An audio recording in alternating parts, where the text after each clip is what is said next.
राहुल गांधी के दोनों बयान इस बात के प्रमाण हैं कि इनको सत्य से कोई वास्ता नहीं है।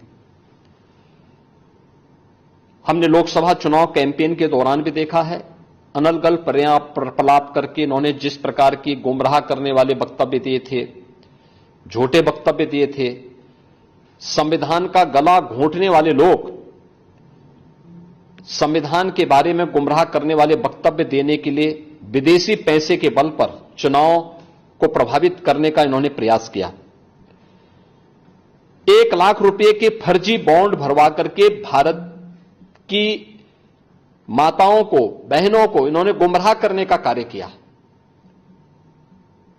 और आज जो बयान फिर से राहुल गांधी ने दिए हैं वे अत्यंत निंदनीय है और शर्मनाक भी।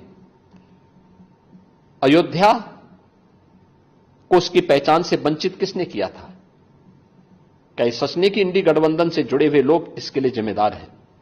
श्री राहुल गांधी और उनके सहयोगी इस बात के लिए जिम्मेदार हैं जिन्होंने न केवल अयोध्या को वनवास दिया था बल्कि सरयू मैया के रक्त के जल को भी रक्त रंजित करने का कार्य किया था।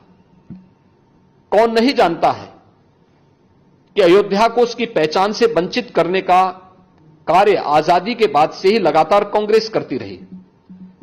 रामलला के मंदिर पर ताला लटकाने का काम किया था, हिंदुओं को पूजा करने से वंचित करने का काम कांग्रेस ने किया था।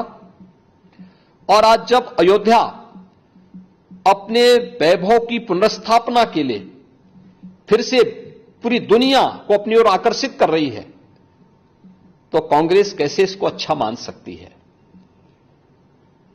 श्री राहुल गांधी का बयान झूठ का एक पुलंदा है।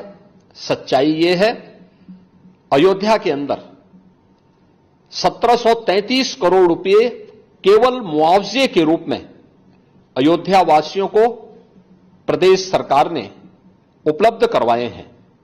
चाहे वह भक्ति पथ हो, राम पथ हो, जन्मभूमि पथ हो, चाहे वह एयरपोर्ट के निर्माण का हो, चाहे वह 14 कोसी परिक्रमा के मार्ग का हो, एक एक वहां के नागरिक को जिसके नाम पे जमीन थी, जिसके नाम पे दुकान थी, जिसके पास दुकान का पोजीशन था, उन्हें प्रॉपर कंपनसेशन दिया गया।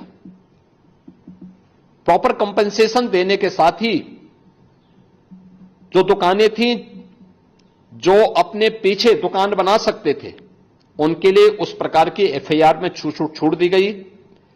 जिन लोगों के पास उस प्रकार की स्पेस नहीं थी, उनके लिए मल्टी लेवल कॉम्प्लेक्स बना करके वहां पर उन्हें शॉपिंग कॉम्प्लेक्स में उन्हें स्थान देने की कार्य को आगे बढ़ाया गया। श्री राहुल गांधी के बयान सत्य से परे हैं, झूठ का एक पुलंदा है। उत्तर प्रदेश और अयोध्या को बदनाम करने की साजिश है और भारत की छवि को, अयोध्या धाम की छवि को दुनिया के अंदर खराब करने की अपनी उस मानसिकता का हिस्सा है जो एक्सीडेंटल हिंदू लगातार आजादी के बाद से करते रहे हैं।